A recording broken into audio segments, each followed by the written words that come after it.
Bank उघडल्यानंतरचा त्यांचा आनंद, बँकेत खातं उघडल्यानंतरचा आनंद आणि ज्या 10,000 रुपये खात्यावर जमा झालेला आनंद तो अवर्णनीय होता.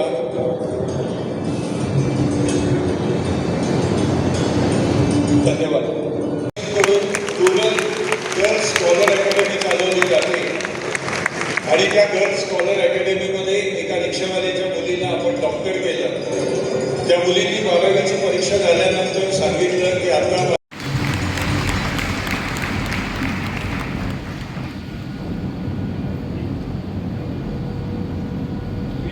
अनिरुद्ध देशपांडे फाउंडेशननी गेल्या 12 वर्षामध्ये शिक्षण, वैद्यकीय,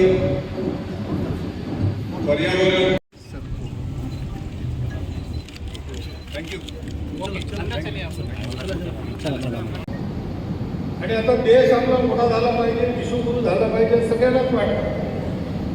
2047 वगैरे असं आपण सगळं म्हणत होतो.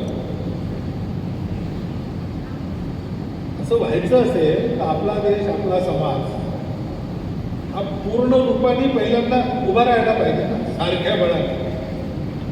जी तुमची आमची ताकद आहे ती सगळ्यांची सारखी पाहिजे. बाकी माझी सगळी ताकद आहे, फक्त डाव्या बाजूला पॅरालिसिस आहे.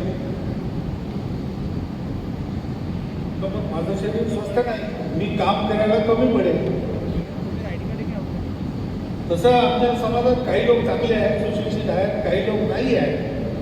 अशी स्थिती चालू शकत नाही. निदान काही बेसिक गोष्टी,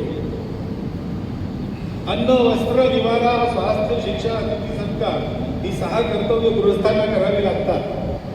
ही करण्यासाठी प्रत्येक कुटुंबाची स्थिती असली पाहिजे, प्रत्येक व्यक्तीची स्थिती असली पाहिजे. हे आपल्याला पहिल्यांदा करावं लागेल आणि हे समाधानी करण्याचं काम आहे. हे सरकारवर सोडून चालत नाही. आपलं स्वतंत्र देशाचं सरकार आहे, त्यामुळे ते मदतच करायला आहे. कोणतंही असलं तरी ते विरोधी राहणार हे नाही. इंग्रजांच्या वेळेला ही गॅरंटी नव्हती, मुघलांच्या वेळेला ही गॅरंटी नव्हती, आता आहे. पण म्हणून आता हे सरकारने करावं असं नाही केलं का सरकार करेल, करायचं.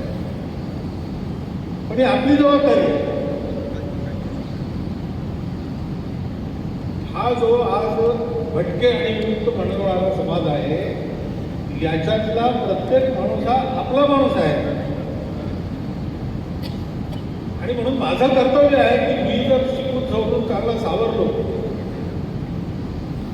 तर मग यांच्याकरता काही करून यांनाही सावरायची संधी देणं हे आपलं काम आहे.